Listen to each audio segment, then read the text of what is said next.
Hello guys.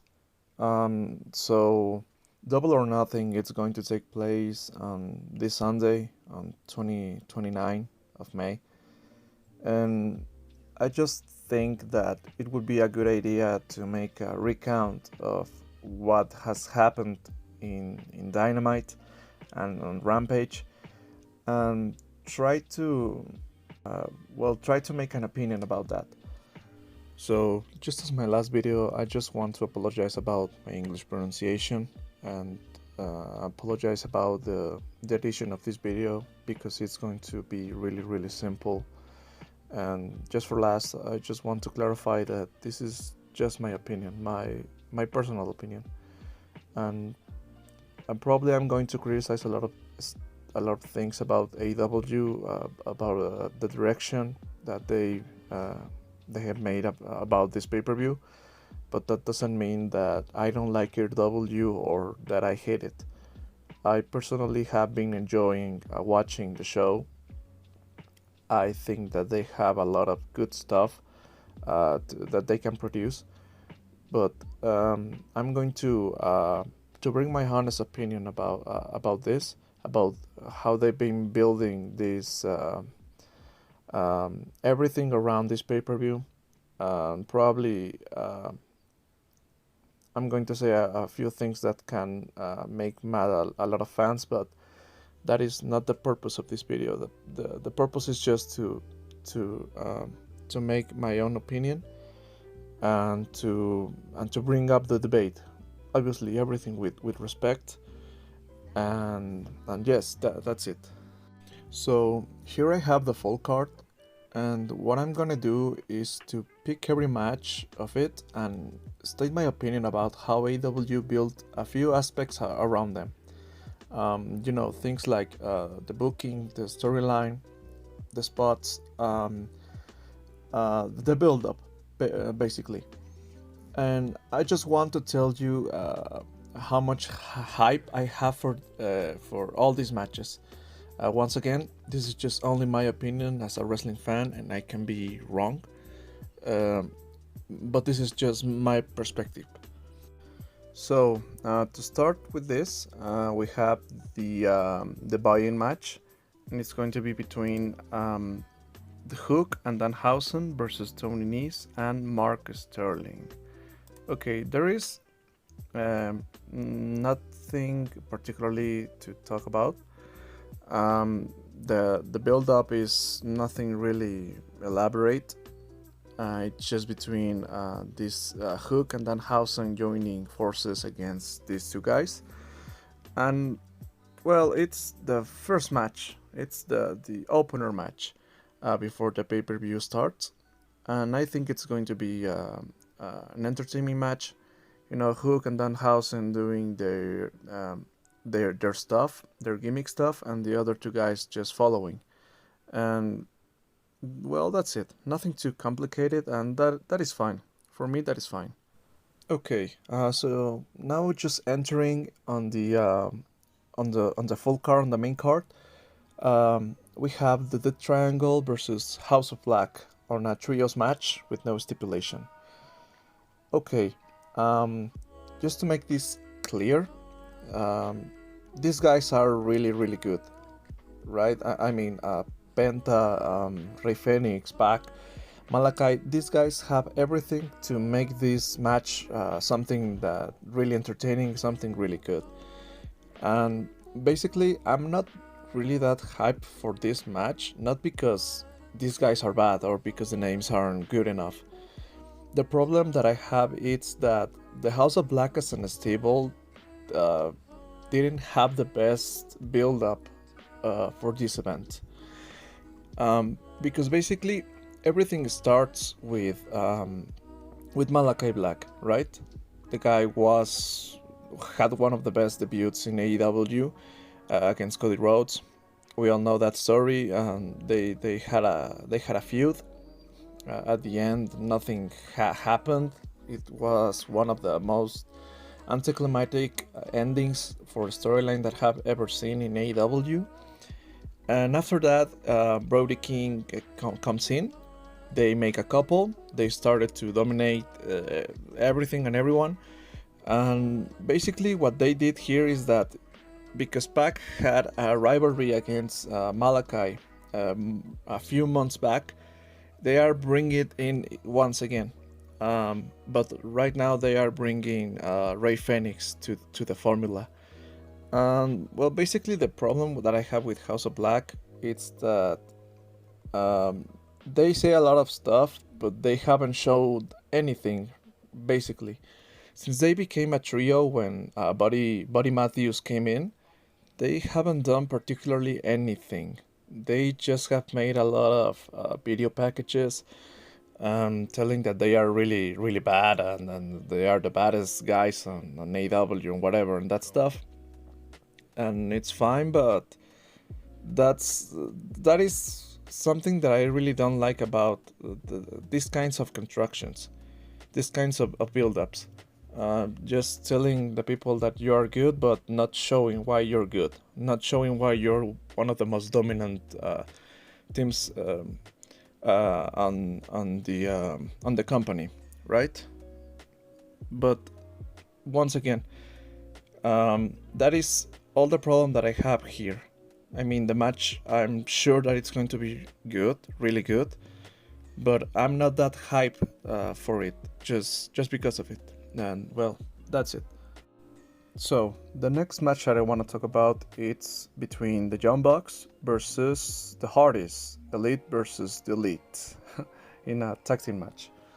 Okay, once again, nothing really outstanding with the build-up. Basically, this started because after the match of between Adam Cole and Jeff Hardy, the Elite just came out and start doing their stuff, their heel stuff, hitting the Hardys, etc., etc. And that was enough to book this match, right? As I told you, nothing outstanding, nothing really that important, but I think the important of this match are the guys who are on it, right? The Hardys are one of the most legendary tag teams of wrestling right now, and the John Bucks are basically one of the best tag teams of wrestling right now. So the match, it's I can resume it like a generation against generation, and I think that is a good concept for a match. So I think that it's going to be okay. Probably not the best match of the card, but it's going to be fun to watch. And I hope that the match it's outstanding or that they break my expectations, um, because the names are good. The John Bucks and the Hardys. If the Hardys were 10 years younger, this match would have been a blast, right? Um, but it doesn't mean that it's going to be boring or bad just because the Hardys aren't on their prime. Um, but let's see how ends up, right? I think it's going to be a good match to watch. Okay, so moving on with the card, we have give me a second. We have John Moxley, Bryan Danielson, Eddie Kingston, Santana and Ortiz versus Jericho Appreciation Society in what they call Anarchy in the Arena match. Okay, what can I say about this match? Well, the build-up isn't, one more time, really that outstanding. It all began when Jericho had his match against Eddie Kingston in Revolution 2022 a few months back, and he makes his turn heel and he creates this new stable, Jericho Appreciation Society, and his character now it's how can I put it? It's something like a parody of a WWE wrestler, I think, or what WWE represents. You know, this thing about the sports, entertainment, and whatever. That's all his gimmick. So the build-up, it's the continuation between Jericho and Eddie Kingston feud. But now they actually, it's a stable match now. Uh, so Eddie Kingston had his alliance with Santana and Ortiz, and they added Moxley and Danielson. They added the Blackpool Combat Club, I think. That's the name of the stable. Um, well, I mean, the guys on this match aren't bad. Actually, it sounds really good. Moxley, Danielson, Kingston, Jericho, it's enough. But my problem is that the booking isn't. I mean, we have already seen this, right? This kind of booking, we have already seen it against the American Top Team and against the Pinnacle with MJF when Jericho had the Inner Circle. And I know what they try to do, and this kind of sports entertainment versus pro wrestling. This is the theme of this rivalry between the two groups, the two stables. Um, but it's not that exciting as probably could have been, right? Um, it could be more exciting to watch a 1v1 match against Jericho between, I don't know, Danielson. That would have been really, really good to watch. Or a rematch against Eddie Kingston or something like that. But I probably they want to do something different now with this new character of Jericho.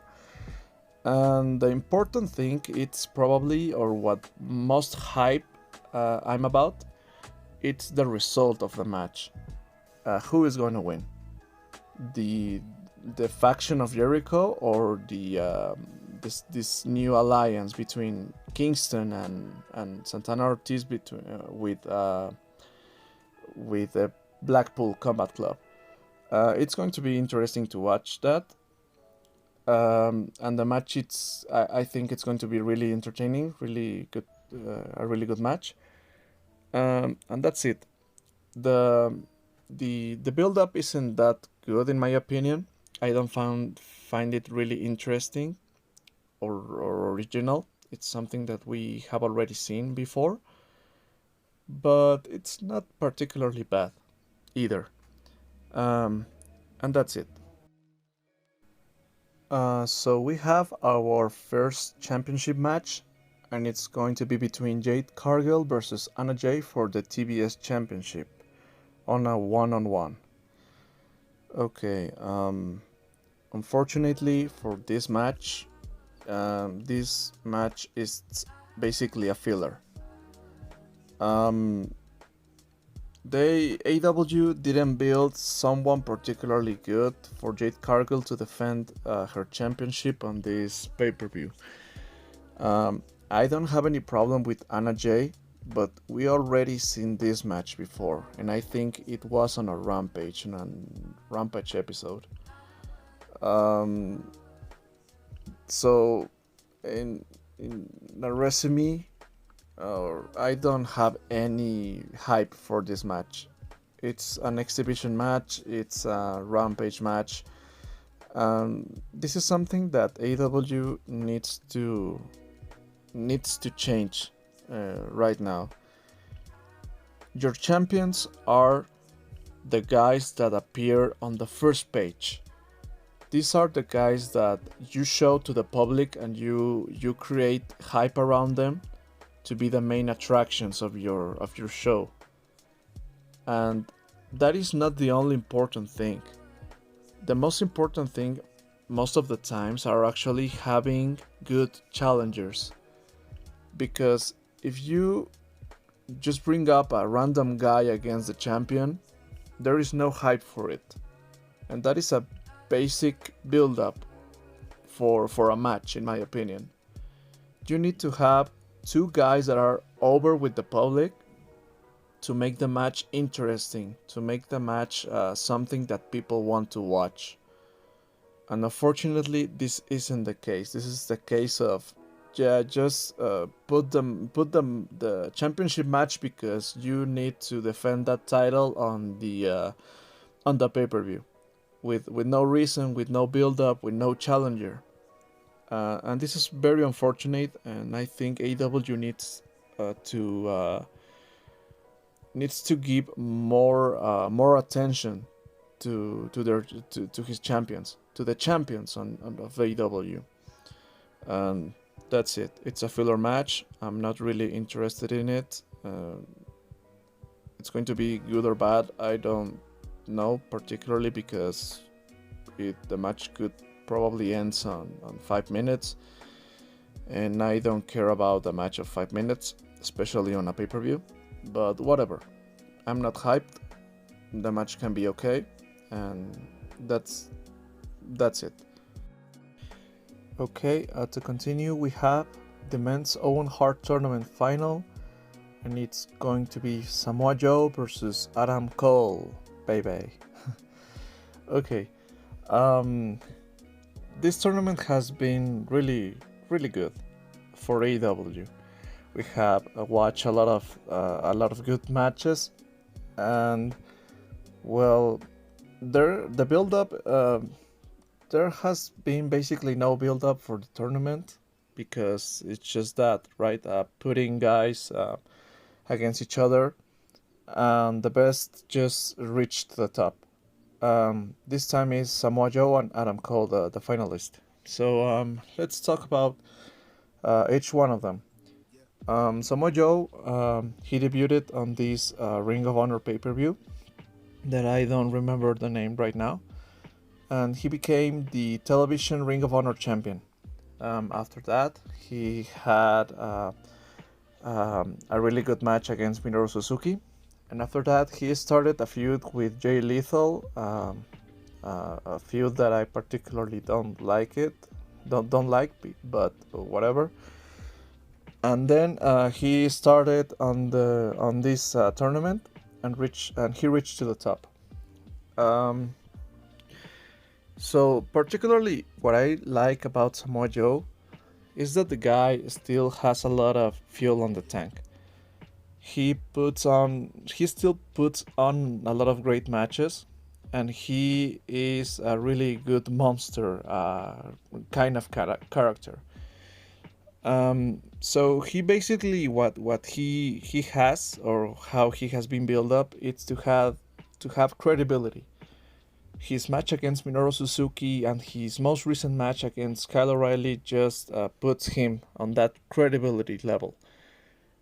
And that is what I think AEW need the most. This kind of characters with credibility.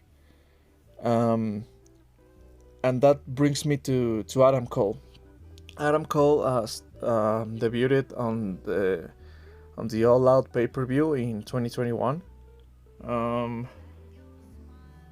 And he's basically the golden boy for Tony Khan. He's the favorite.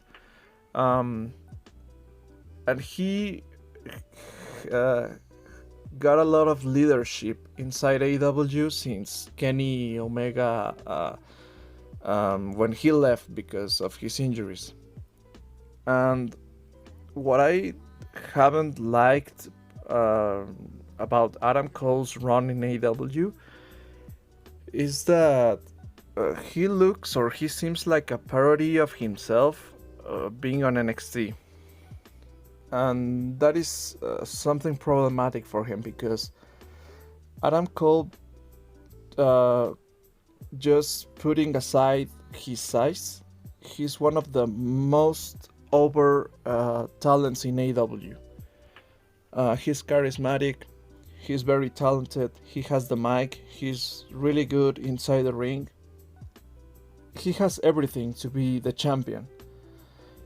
And what AEW hadn't done is to give him that credibility, something that actually NXT in his time gave him. In short term, he looked really strong back then. He was champion, he looked really strong, he looked really solid, He had the entrance, he had the mic, he had the charisma, he had everything to be the top guy in NXT. And that is something that he don't have in AEW. I mean, he had the entrance, he had yada yada, but that credibility is what he needs right now to be a really top star in AEW. And I'm hyped for this match because Samoa Joe it's an ideal opponent for that purpose. To give him what I'm going to call right now the Wheeler Utah treatment. Right? Basically, it's give him the credibility he needs with one match. Wheeler Yuta became one of the most over wrestlers in AEW in one night, in one match against Jon Moxley. And they built that with one match because the match was brutal, because the match was really strong. And that is what Adam Cole needs. He not only needs a really strong match against a real strong opponent, he actually needs to win that match with cleanly. Why? Because that is what I meant about him being a parody of himself in NXT. He wins the matches, yes, but he always, or most of the time, he wins with his punch on the nuts. That I already call that his finisher. His finisher, it's not the boom, it's the punch on the on the nuts, and that doesn't make him look good. I mean, I know that he's a heel kind of character, but in NXT, even when he was heel, and the same kind of heel, he didn't won all his matches like that. He actually won a lot of his matches cleanly, and that made him look strong.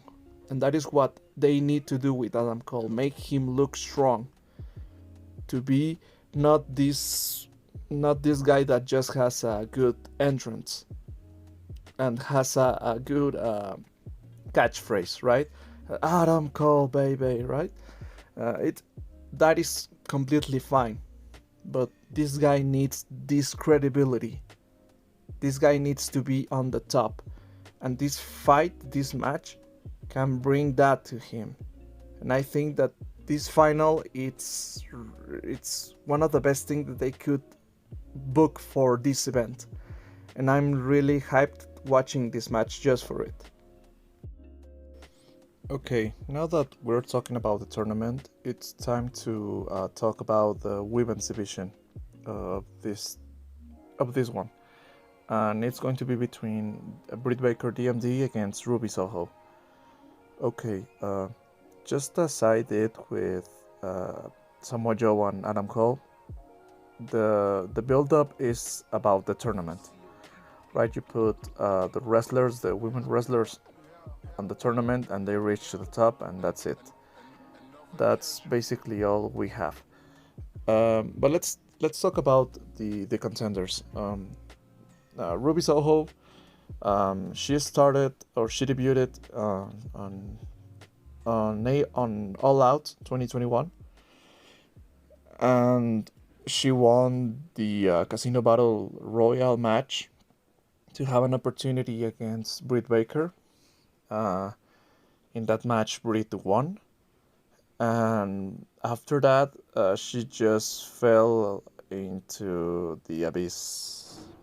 Yeah, because she didn't do anything after that until now that she appeared once again.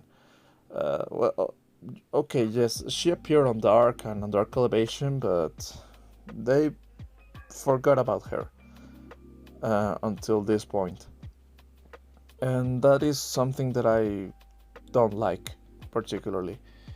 On the contrary, well, Britt Baker is a former women's champion, world champion.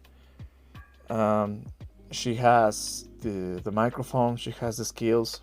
She actually put her body on risk A lot of times on her matches, she doesn't have this fear to get injuries, and that is something that has helped her a lot. Um, but the problem that I found with hers is that sometimes it's very inconsistent on her matches. Sometimes she can be really good on the ring, and sometimes she just looks slow. She just looks not that good. And well, Ruby is also a good wrestler. She has a move. She can work really well with a lot of women on the rosters. So this is a coin flip, in my opinion. The match can be good. The match can be not that good. And the build-up isn't that exciting either. Probably Chris Statlander seemed like a better challenger for Britt, but they decided to put Ruby, and I don't think that this is bad, but it could be better. And well, that's it for this match. Okay, the next two matches that I want to talk were announced on Friday. They came out of nowhere, and it's okay. Let's talk about them. The first one that I want to talk about really quickly, it's the Darby Allin versus Kyle O'Reilly's match. And well, yeah, the build-up is that Kyle O'Reilly apparently injured Sting, and Darby challenged Kyle O'Reilly on a match on Double or Nothing, and that's it. Well, really simple, not that much of background, but I think the match is going to be really good because the names are awesome. Darby, it's a really good wrestler.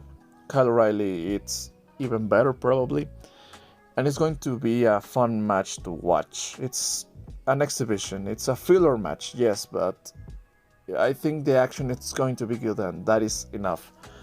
Not really that imaginative, but it's better than the next that they have put on.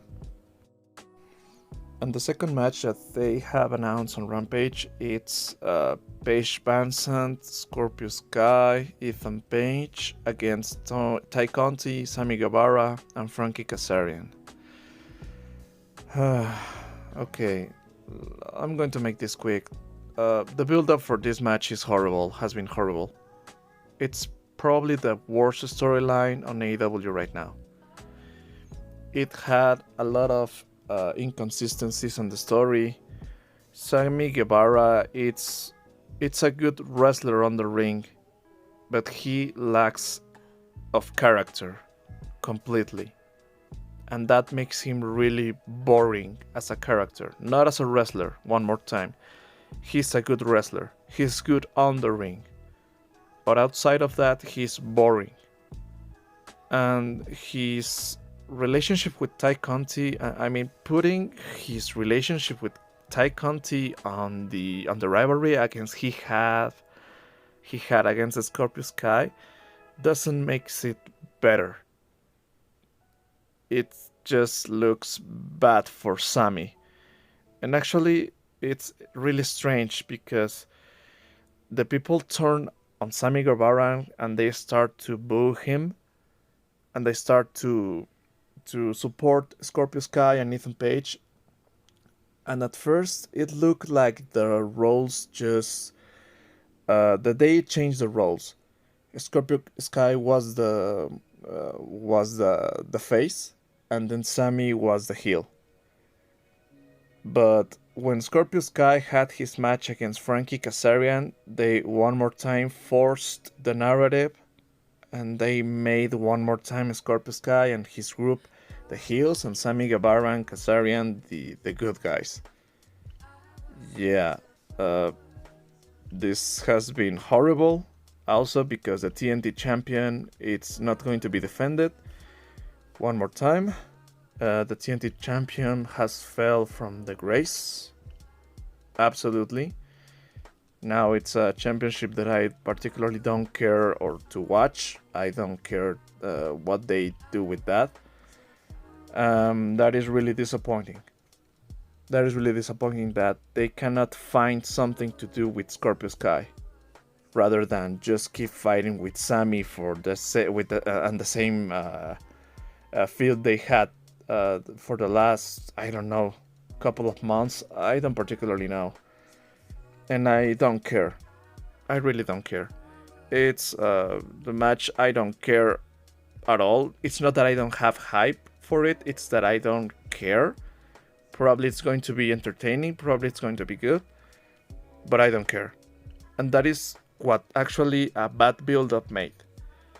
What it could be a good match, or look like a good match just for the names, the sole wrestlers on it, can be bad, or seem bad with a really bad build-up. So that's it. I don't particularly care about this match. Okay, so moving on, we have another championship match. This one is between Kid Lee and Swerve Strickland versus Jungle Boy and Luchasaurus versus Powerhouse Hobbs and Ricky Starks for the AEW World Tag Team Championship. It's a triple threat match. Triple threat tag team match. Okay. One more time. Unfortunately, this is one of the cases that in which AEW just didn't build really that good the conflict between this guy for the objective that are the championships. And what I mean by this is that the build-up has been all over the place. I mean, recounting all the events, the first that I remember, it's being about Jungle Boy having this struggling winning his matches. Right, his first loss was against Kyle O'Reilly on the Owen Hart's tournament, and the other was against Ricky Starks for the FTW championship. This championship that Team Taz made. After that, we have Swerve Strickland coming to AEW, and he having a little feud against Ricky Starks. And after that, I don't remember how Kid Lee just... yes. Kid Lee having his match and his rivalry against Powerhouse Hobbs. And he having this match that was... I think it was a ladder match to gain an opportunity for the TNT Championship. And that match, Wardlow won it. If I remember correctly. So okay, I mean, yeah, they grab all these storylines, they combine it, and they are trying to resolve them on one match in this pay-per-view. And once again, the names are good. Probably the thing that I like the most about this match are basically that it's equally. We have three powerhouses against three guys that are agile, right? The fast guys. So that is what the best part of this match. But the build-up isn't. It's all over the place, as I told you before. That isn't the problem that I found it. It's that all these three teams aren't particularly on the match for winning the tag team championships. The focus aren't the tag team championships. The focus are their personal feuds against each other and being resolved in this match. Jungle Boy and Luchasaurus haven't been the best champions we had, the best tag team champions we had. The titles have failed a lot on importance. And I don't know. I don't like to say this a lot of times, but it probably would be better if Jungle Boy and Luchasaurus lost these titles and give them to, I don't know, whatever of the two teams. It could be right here, or it could be on another moment, but it needs to be fast because I don't have hype for this match just because the championships have fell a lot of credibility. And that is something really bad. But this is not a problem. The problem isn't about Jungle Boy and Luchasaurus being horrible with the championships. The problem was the direction, the build-up for this. The build-up that they had around these championships since they have won it. So that's it. The match can be really, really fun to watch. As I told you, it's on equal terms between all teams, and it could be fun to watch. The names are good: Kid Lee, Jungle Boy, Ricky Starks, Strickland. These guys are really entertaining to watch. So that is one more time a problem. AEW needs to focus really, really, really hard on the championships to gain prestige, a prestige that they have been losing for not having really good ideas on how to manage it, how to manage the championships. So that's it. Okay, so to continue, we have unarguably the match that has the best build-up so far, and that is MJF versus Wardlow, right? Wardlow. Okay, so what can I say about this match? The build-up for this match has been perfect. This should be a tutorial for every other company that wants to make stories on how to build up a hero, how to build up your next face star, how to put him over from zero to hero in a way that just feels organic, in a way that it just feels so good that it's impossible that it can be worked with whoever you want to put over.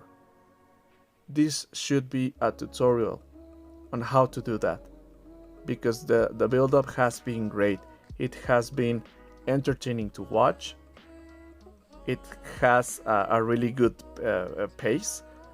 It haven't felt slow or boring, or I don't know. In my opinion, it's the best story so far for this pay-per-view. And MJF it's a genius. This guy is a genius. I'm actually more hype about how this match ends, or how this story ends, rather than the match itself, because probably we all know that Wardlow is going to win, right? And this isn't a spoiler, but I think it's obvious, probably, that Wardlow is going to win, but that doesn't break the deal on watching this match. The story has been really a really fun trip, and this is what I'm excited about this match. The build-up has been perfect. The build-up has been really entertaining to watch, and I want to see how it ends. This doesn't mean that these guys are bad on the ring, but comparing it with other names on the same card, these aren't the guys that you can particularly say, oh yes, MJF and Wardlow are the best wrestlers on AEW. Not by a mile. But this has been entertaining, and this is the importance, the importance about getting a real good build-up. This is what it makes it more interesting. Now, if AEW would have done this with all the other stories, having this kind of build-ups, this card would have been something really, really, really great.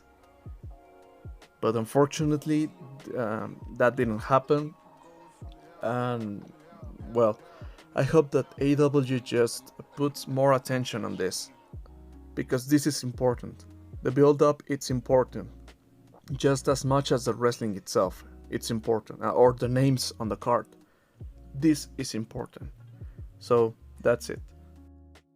Okay, so we're almost over, and for that we have the other championship match, and it's going to be between Thunder Rosa and Serena Deeb for the AEW Women's World Championship.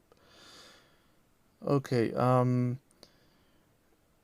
that I'm thinking, every time that I watch a championship match, the only thing that I can think of it's about how AEW just wastes a lot of opportunities to build something good for the championship matches. And for that, I need to talk about the two the two contenders. Serena Deeb. Serena Deeb, it's a really good wrestler in my opinion. Her character can be different or can be better in my opinion, but she's not bad at it. The thing with her, it's the build up one more time. She basically scaled to the number one contender, just beating the same wrestler over and over and over and over again, and that was Hikaru Shida. Uh, they had a rivalry that just seemed that it was never going to end. Um, and at some point, the match were good, but at some point it just became all very quickly. And yes, Serena Deeb just scaled, beating the same wrestler over and over, and that's it. That is how she gets for this title.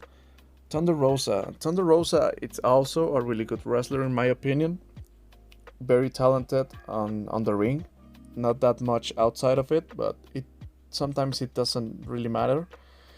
But Thunder Rosa, it's something strange. Her build-up has been really strange because it's like AEW just picks this match that she had with Britt Baker on the St. Patrick's Day. I think that's how the special show was called, and that is enough to build Thunder Rosa or to be a contender, because after that she had good spots, she had good matches, but nothing very outstanding to say, oh yes, Thunder Rosa, it's closer and closer and closer to beat Britt Baker, right? And that is a waste of was a waste of opportunity, because when she had finally her opportunity to beat Britt Baker on Revolution, they made Britt Baker won that match, and that match wasn't realistically wasn't good. The match was boring, and the hype wasn't on it. And it was after 2 weeks, after the pay-per-view, that Thunder Rosa won the match on a cage match. That match was more entertaining, more interesting. It had the spots and everything, but that's it. And Thunder Rosa became the new champion. And after that, she had a match against Nyla Rose, like in Battle of the Bells, and that's it. That's everything she has done so far. And I know that she's new. She's barely new as a champion, and we can expect other things. But the build-ups has not been there. She just appears sporadically on the shows and do something and say something, and that's it. And that is how I can resume the AEW Women's Division so far. Yes, the critics are right. AEW doesn't know how to build her women's division, the women's division. They don't know what to do with the lot of talent girls that they have on backstage, and this is a proof of it. Serena Deeb's just scales beating the same girl over and over and over again, and Thunder Rosa doing basically nothing between her Nyla Rose match until this point. Um, Once again, I'm just hype about what these two wrestlers can do on the ring, but outside of it, it's a mediocre build up, and I particularly don't like it. I'm excited about the match itself, not about the build up for this. And and that's it. Once again. So finally, we have the Hangman Adam Page versus CM Punk for the AEW World Championship on a singles match. Okay, I will try to focus on the build up for this match because I can talk about like for 1 hour about how AEW have wasted Hangman Adam Page as a character and as a champion. At the point that people just can remark that Hangman Page has been the worst AEW champion so far. So I'm going to focus on the build up, and the build up has been really weird. Unfortunately, Hangman Adam Page, it's a character that you can define because he sometimes acts like a babyface, or it's considered a babyface, but he sometimes acts like a complete tweener. Like, and for tweener, it's like this kind of characters that are on the middle, that are not these Superman kind of guys like super babyface that rescues the children and the women and on danger. But he isn't exactly evil either. It's not an MJF. It's on the middle, like an anti-hero kind of character. And it's weird because he changes this character a lot. Like the alliance he has changes a lot, and that makes it really inconsistent sometimes. Um, and CM Punk, it's this guy that just came to AEW and he's trying to work with everyone, and he's this kind of character that tries to give the fans the best he can and try to work with everyone on backstage, right? Like he's trying to make the wrestling of AEW something good. And the start of this feud was strange or odd because CM Punk became the first the number one contender for the championship, and Hangman Page acted really aggressively against him. And all the feud so far has been Hangman Page looked angry against CM Punk, and CM Punk saying to him that, hey, why are you angry with me, right? So shake my hand because I respect you as a champion, yada yada yada.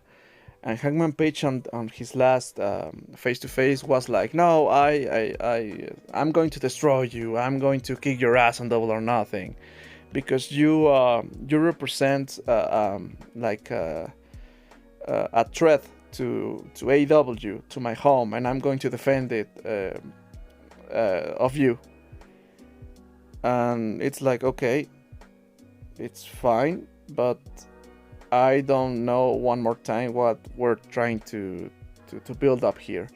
It's the theme of what CM Punk represents, because he's an outsider basically, and giving CM Punk the championship just represents that the guys inside of AEW aren't good enough to put this the company on the top. That they need all these guys that came from WWE or whatever other promotions to help AEW, and they are going to forget about the AEW originals. I don't know. This is an interesting theme, but the problem is that they weren't really obvious about it, and that is a problem because this is something that I could have made of on my head, but basically it's not true, right? It sounds good or can sounds interesting, but it's not that. Uh, so that's it. The build up has been odd for this match.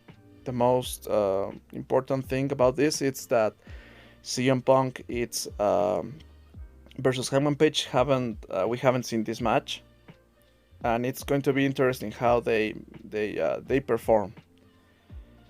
And obviously the result, because some people think that CM Punk actually can be the new champion of AEW, and that would be interesting but sad at the same time because Hangman Adam Page, in my opinion, just deserves more. So that's it for this match. So and that is all. I hope that you enjoy watching this video. I know that this video is pretty long and my English is not that very good, but I hope that you like it and I'm very grateful that you came up to this far. So keep watching wrestling and I will see you on the next video. Bye bye.